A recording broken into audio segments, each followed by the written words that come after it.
Hello అండి. ఈరోజు lunch బాక్స్‌లోకి తక్కువ టైంలో రెడీ అయ్యే కరివేపాకు సోయా రైసు ఎలా చేయాలి అనేది చూపిస్తాను, చూసేయండి. మన పిల్లలు మామూలుగా కర్రీలో కరివేపాకు తినరు, కానీ ఇలా చేసి పెట్టి చూడండి ఒక్కసారి, చాలా ఇష్టంగా తింటారు.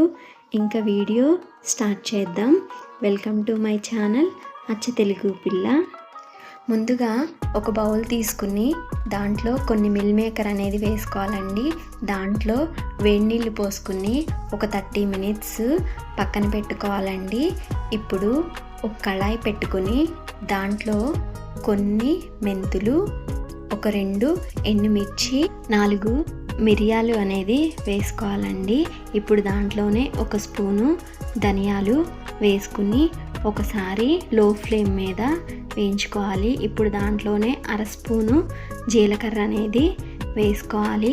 ఇప్పుడు దాంట్లోనే కొంచెం ఎండు కొబ్బరి అనేది యాడ్ చేసుకోవాలండి. దాంట్లోనే ఒక స్పూను నువ్వులు అనేది యాడ్ చేసుకోవాలండి. ఇప్పుడు నువ్వులు చిటపట అనాలండి, చిటపట అనేంత వరకు వేయించుకోవాలండి. ఇప్పుడు దాంట్లోనే కొంచెం కరివేపాకు అనేది వేసి వేయించుకోవాలండి. ఈ కరివేపాకులో నుంచి తేమంతా పోయేంత వరకు వేయించుకోవాలండి. ఇప్పుడు వేగిన దాన్ని ఒక మిక్సీలో వేసుకుని పౌడర్లా పట్టి పక్కన పెట్టుకోవాలండి.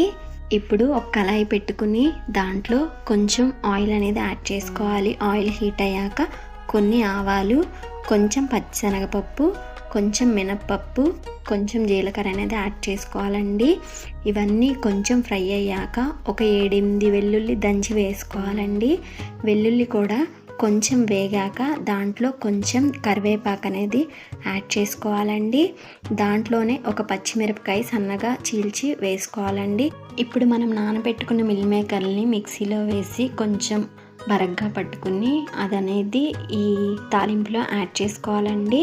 ఇప్పుడు మనం ఆల్రెడీ రెడీ చేసి పెట్టుకున్న రైస్ అనేది ఈ దీంట్లో యాడ్ చేసుకోవాలండి. ఇప్పుడు మనం ఆల్రెడీ కరివేపాకు పొడిని మిక్సీ పట్టి పక్కన పెట్టుకున్నాం కదండి, అది యాడ్ చేసుకోవాలండి. ఇప్పుడు దాంట్లోనే కొంచెం సాల్ట్ అనేది యాడ్ చేసుకుని మొత్తం కలుపుకోవాలండి. ఇప్పుడు దాంట్లో కొంచెం కొత్తిమీర అనేది యాడ్ చేసుకోవాలండి. ఇప్పుడు కొత్తిమీర వేసాక ఒకసారి కలుపుకోవాలండి. ఇప్పుడు ఫైనల్గా దాంట్లో కొంచెం నిమ్మరసం అనేది యాడ్ చేసుకోవాలండి. ఎంతో టేస్టీ అండ్ ఈజీ అయిన కరివేపాకు సోయా రైస్ అనేది రెడీ అయిపోయిందండి.